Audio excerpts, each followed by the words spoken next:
Good afternoon to you all. I appreciate you being in attendance with us here today at the Moore County Sheriff's Office. I am Richard Manus. I'm the Chief Deputy for the Moore County Sheriff's Office.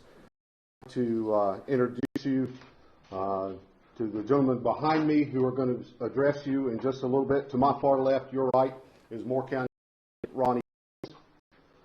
Directly beside of him is Brian Phillips, who is the Director of Public Safety for the County of Moore. Mr. Jeff from Duke Energy is beside him. Our county manager beside him. This side is the chairman of our Board of County Commissioners, Mr. Frank Quist. The superintendent of the Moore County Schools, Dr. Tim Locklear. And finally, our senator, North Carolina State Senator Tom McGinnis. And I'll call on Sheriff Field. Thank you, Chief. First of all, I want to say thank you to the folks here, to you folks coming out. We faced something last night here in Moore County that we've never faced before, but I promise you we're going to get through this and we'll get through it together. Moore County is very strong. We're very united here in Moore County, and we're not going to let this hold us back. And I can promise you to the perpetrators out there, we will find you. So, let me bring you up to where we are today on Saturday evening, December the 3rd, 7 p.m. Power outages began here in the Carthage area. Shortly thereafter, the outages would spread to the greater majority of central and southern Moore County. Upon the arrival of the power crews and our deputies, damage land stations, evidence that indicated that the showed that the alarm had been used to this. All municipalities, different ones come out and assist us throughout the night to provide security at all of our substations. We're constantly working with the FBI, the State Bureau of Investigation, all of our state and local other law enforcement folks are here, and we're working around the clock and will continue to do so. Personally, I want to thank all the local law enforcement guys and girls that come out and work over the hours last night, overnight. I want to personally thank you. It just shows what force we have in Moore County, and I appreciate that very much. Folks, we're living in some challenging times that I never thought in my 40 years in law enforcement we would be seeing things and dealing with folks that are dealing with things that we're dealing with. But unfortunately, we're going to have to deal with this. So, today we have not stopped. We have worked with our county, state, and federal local agencies. We've been in constant talk with the governor of our state, Governor Cooper. We had a conference call with him. He's opened up the line of communications for us and all of our state help, offered us anything that we need. Same thing on through Congressman Hudson's office, Congressman Bishop's office. They have offered us everything and anything that we may or may not need for them. So we're all working together as a team, and we'll continue to do that. Today we work with our county attorney, our county commissioners, and all the municipalities, mayors, and out of all the 11 municipalities across the county, we have formed a plan for the night and the next few nights that that we may be out of power. It's a very serious situation. So we come to the agreement to best to protect our citizens and to protect the businesses of our county. We're going to implement a curfew tonight, starting at 9 p.m., and that's countywide, from 9 p.m. to 5 a.m. So please try to get out the information out. I thank the news media, you guys, for coming out here today and helping us spread the word out here to the public out here. To hopefully we can get some closure here and get this perpetrators brought to justice. So, Sheriff, sorry to interrupt.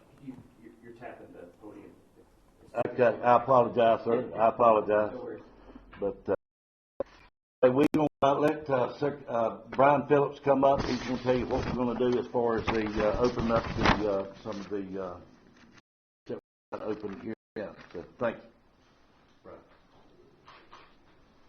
Thank you, Sheriff. We come to you today. We have a state of emergency that has gone in effect and been effective at 4 p.m. today. With that state of emergency, as Sheriff Field has stated, it does have a curfew beginning at 9 p.m. to 5 a.m., which is documented in our state of emergency. We have opened our shelter. The shelter location, if anyone needs to go to the shelter, is at Moore County Sports Complex, located at 155 Hillcrest Park Lane, Carthage, North Carolina. And it opened up at 4 p.m. today. We'll be opening up at 4 p.m. today. Our EMS, fire, and 911 operations are operating as normal. Call volume did go up last night due to the incident that Sheriff Fields is talking about, but we're back to normal operations currently at this time. Our Emergency Operations Center has been activated, and we have been in communications with the state EOC throughout the day, and as Governor Cooper, Director Ray have offered their support for Moore County.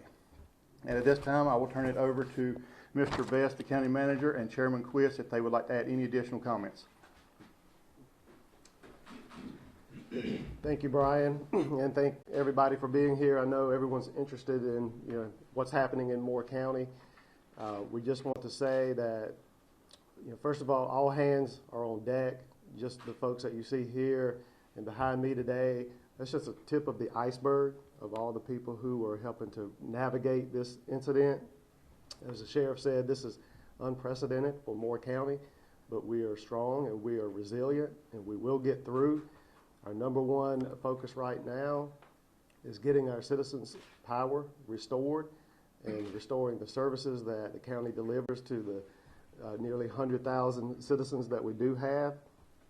So we will be making a decision about our county operations tomorrow. We'll probably be working a skeletal operation, and then with a broader plan to get back up to full speed Tuesday, Wednesday time frame. As Brian said, our emergency shelter is opening. It's probably open right now at our Moore County Sports Complex. We have a very nice rec center that can handle 225, 250 citizens. So if anyone needs sheltering, we encourage you to come out early. If you need transportation, having difficulty getting there, please call our Emergency Operations Center, and we'll make sure that we do have someone that can help you get to the shelter. And the shelter will remain open until we determine that it's no longer needed. I'll be glad to pause, take a question or two at the moment about county operations before I turn it over to Chairman Quist. Question, any plans for a shelter in the more southern end of the county, or is it just this one?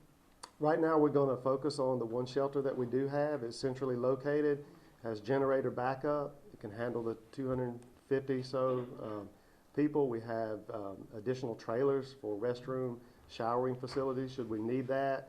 We can handle the food needs of anybody who does come there. I want to give a word of thanks to the Red Cross, who always is willing to step in and help when we open the shelters. Our health department, our Department of Social Services, our Parks and Recreation, our property management. It takes a lot of effort to get a shelter up and running, and we have to have by statute a certain number of people there with certain qualifications. So we're going to focus on that one for right now. Should we see the demand increase above and beyond what we're able to do there, we'll certainly look to open another. Having generator power is a big need for, of course, we're out of power right now. Should we go to the southern end of the county, we'd look to work with our Moore County Schools folks. Dr. Locklear, the Moore County School Superintendent, is here. He'll speak, have a few words to say as well, but right now we'll focus on the one that we have. Don't know if you're the one to address it, but can someone speak as to what exactly caused the power outage? We do have a spokesperson here from Duke Energy. We will turn it over to him to make a comment on what caused the power outage. I'll refrain from making my comment. I will let it come from the source. Yeah, very good. Okay, so at this point, I'll turn it over to Chairman Quist. following Chairman Quist, will be the spokesperson from Duke Energy. Thank you. Thank you. Thank you all for being here. We're very appreciative of the resources that have been offered to Moore County. Very appreciative, and hopefully in the next few days we'll have power restored and life will get back to normal. But my message tonight is to the citizens of Moore County, who are resourceful people. Reach out to your neighbors, to those people you know that may have needs, and come to their aid as you're able. Government can reach out, but we don't reach out to everyone, and it's incumbent on our citizens to step up and be a part of a solution here. So that's my message to our citizens, and thank you all again.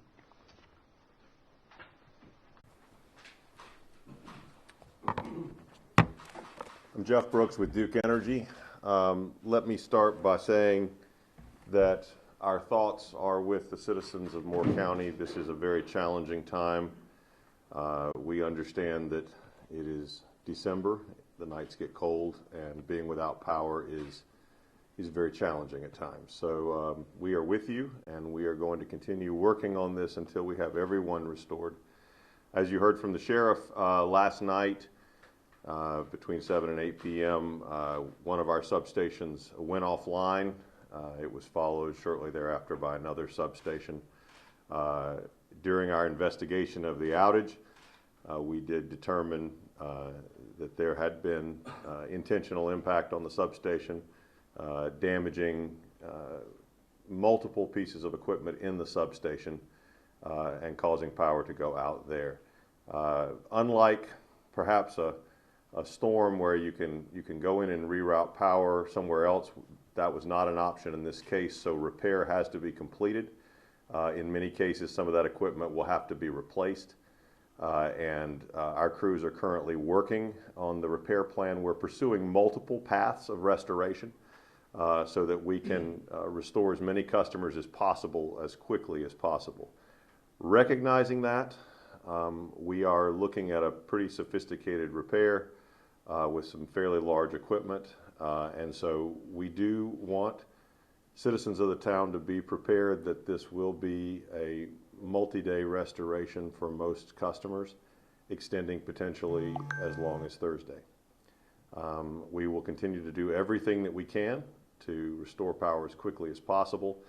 We're continuing to work with the sheriff's office here as well as with county officials, state and federal agencies to investigate and support their investigation as we work to understand this better.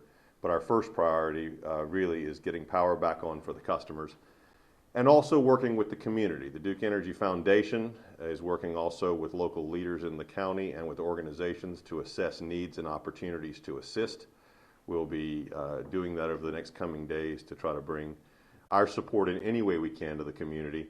And obviously recognizing that we live and work in this county. This is too, and so we're going to be working round the clock, all hands on deck to make sure we can do everything possible to get power back as quickly and safely as possible. With that, I will turn it over. Yes, sir. To you. Thank you.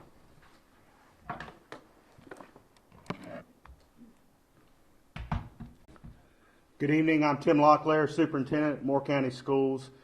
First, I want to say thank you to everyone behind me and also at the state level that's been collaborating, supporting throughout this. As you may be aware, approximately 30 to 45 minutes ago, we announced we'll be closing school for all of our students and staff tomorrow. As we move forward, we'll be taking it day by day in making those decisions, and of course continue to communicate and collaborate with everyone here. And so again, just want to say thank you to everyone's support and collaboration, and we'll continue to be monitoring the situation and communicating as proactively as possible. Thank you.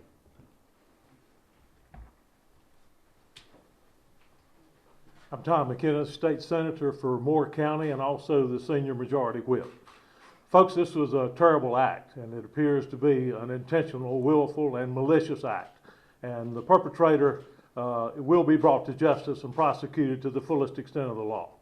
We are very fortunate here in Moore County to have an outstanding law enforcement team, not only here with our sheriff but also all our municipal officers and our chiefs of police. They have been here this afternoon for a meeting and worked out all the intricacies for protecting the citizens across Moore County tonight, because it is going to be very, very, very dark, and it's going to be chilly tonight, and we don't need to have anyone out on the streets, and that is the reason for our curfew this evening. I challenge our members of the community, if you do not have to go out for any reason, please stay home tonight.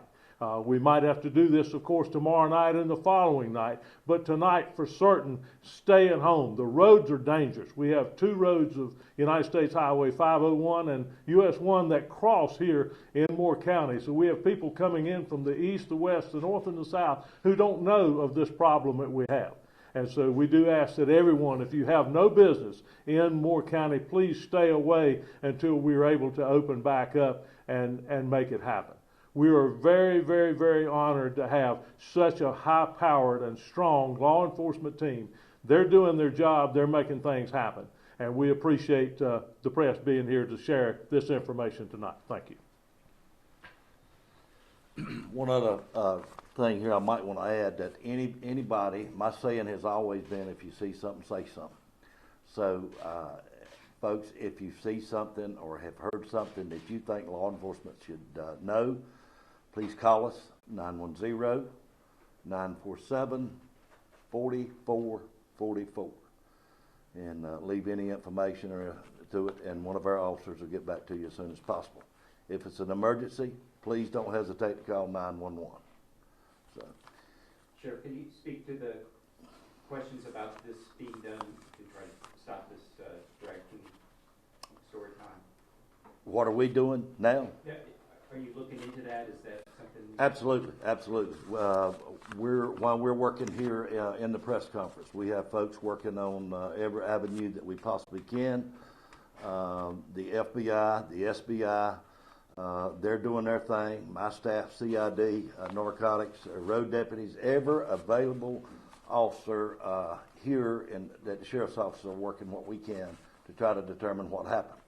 Same goes for all of our municipalities, Southern Pines, Aberdeen, Pinehurst, Foxfire, you name it. Every municipality here is doing everything as a team together to try to formulate, to try to catch these individuals or a person that is responsible for this. And we'll get it. It's just going to take some time. Sheriff, what is the connection to the acts of vandalism to the drag show? Is there a connection there? No, none that I'm aware of. Is it possible? Yes, anything's possible. But we've not been able to tie anything back to the drag show. No. And just make sure I'm clear, I may have missed this. So the substations were damaged due to gunfire. That's correct. Yes, sir. That's correct. How many substations? We have 2. And was the damage done by firearms, or what was it? They were done by firearms. Yes. Yeah, by shooting. Yes. Sheriff, has there been any added security to other infrastructure places in the county? We have been providing security around them. We'll continue to do that. As again, when we spoke with Governor Cooper this morning, he has offered help, and we will be receiving help. We will have folks out there tonight around the clock, not only providing security there at all of our resources, substations, and so forth, but for all of our businesses. We will have folks out there and about. So, absolutely. Sheriff, I know it's early on, but what is the motivation, or have you guys found that out at all? What is the motivation behind all of this? Coward is what I'd call it, but we don't have anything. No motivation. No group has stepped up to acknowledge or accept that they're the ones that done it. So, yeah, I call them cowards. Can you describe the scene? We heard that a gate had been run over and shots fired. Can you describe what the scene is like out there? The one local here, it was they pulled up and somebody did and opened fire on the substation. And same thing at the other one. It was a gate, and they went through the gate and got to the substation and shot it as well. So, Do you yes. believe this rises to the level of domestic terrorism? I can't answer that. we're looking at all avenues. That's the reason I've got the professionals, the federal folks, they deal with the domestic terrorism more than locals. So they're on board and they're working with us to determine exactly who done this. Now I can say this individual that done this, it was targeted. It wasn't random.